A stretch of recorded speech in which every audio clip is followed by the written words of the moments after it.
Hi, I'm Rob Spedding from Cycling Plus and BikeRadar.com. We're here at Eurobike in Friedrichshafen, Germany, and I'm with Alex Zulaga from BH Bikes, one of Spain's oldest and biggest bike companies, and he's going to take us through a couple of highlights of the 2012 range. Alex. Hi, here you can see the new linked model. Okay, it's the new double suspension platform we are going to use for the next year. Okay, I think you already have seen the new the carbon one.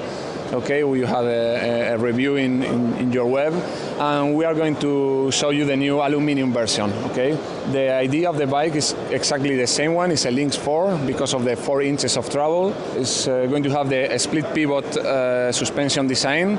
Okay, we have been working a lot with Dave Wiggle. He's the designer of the split pivot bike design. 100 millimeters of rear travel. Okay, but it's a very efficient bike. Okay, because with the split pivot we can control a lot the different ways the suspension performs. We can control the braking, how it brakes, how the suspension performs, and also how it pedals. Okay, there are 3 independent tunes we can do with this system, which gives you a lot of advantages. Okay, you don't have to compromise the sensibility of the bike to get a good braking performance or that kind of things. So it's a very interesting thing. Also, we have been working a lot with Fox in the development of the suspension, doing many testing with the boost valve pressures, with the compression damping tune, the rebound tune. Yeah, we are very happy with the final result. The users in the US and in Europe are quite different, so also you have to find the good compromise, okay? And that's quite tricky, but I think finally we did. We reached the goal we were finding. Okay, so. And weight-wise, how does the aluminium Lynx compare to the carbon? Yeah, the geometry of the bike is exactly the same. The suspension and everything is exactly the same. The weight is a little bit heavier. It's probably 250 grams heavier than the carbon one, but it's also cheaper. So it's going to be placed in the lower range of the Lynx, the aluminum one, and then the carbon one in the top. So we've moved over from BH's mountain bikes, and we're going to have a quick look now at their top-end frame, the lightest frame they've ever built, the ultralight. Alex. Okay, here you have the new ultralight frame on bike. Okay, this is, as you say, is the lightest bike we have ever built. Actually, this bike you are looking is 5.3 kilos, so it's one of the lightest ones in the market right now. The frame is just 740 grams. So also it's very, very light one.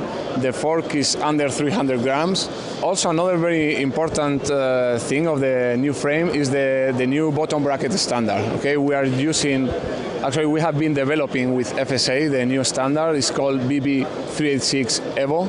The important thing about this bottom bracket is a wider one. Okay, that's why it's 386. It's because it's 86 millimeters wide.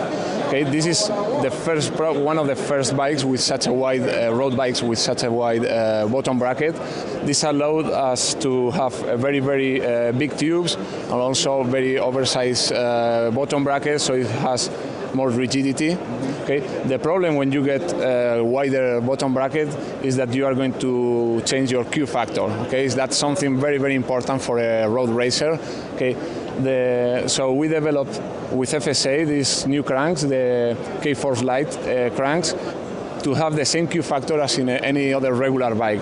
So the curve of the cranks negates the Q factor difference of the 386. And what sort of performance advantage is there from BB386 Evo? Because obviously there are so many bottom bracket standards now.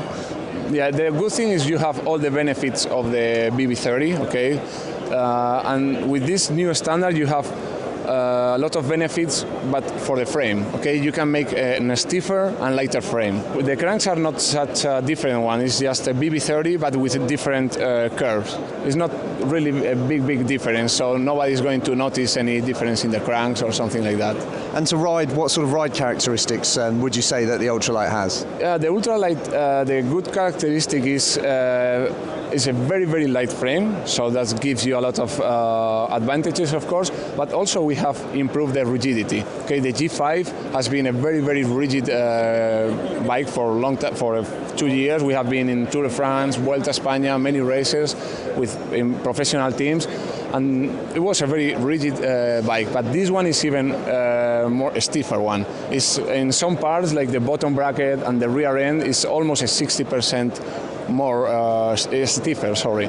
Okay, so you are decreasing the weight and increasing the stiffness of the frame. So that's the main advantage of this new frame. So it's a bike that's kind of aimed at powerful, fast racers. Yeah, this is a racing bike, okay? You can see the head tube is a low one, the chainstays are very short, so it's a very reactive bike. Okay, it's a rigid bike, so it's not it's made for competition, okay? So you are not going to waste any watts on your pedals, you know. It's a racing bike, yeah. Thanks for that, Alex. It looks really exciting. Can't wait to ride it, and good luck with it in 2012. Okay, thank you. I'm Rob Spedding from Cycling Plus and BikeRadar.com at Eurobike in Friedrichshafen, Germany.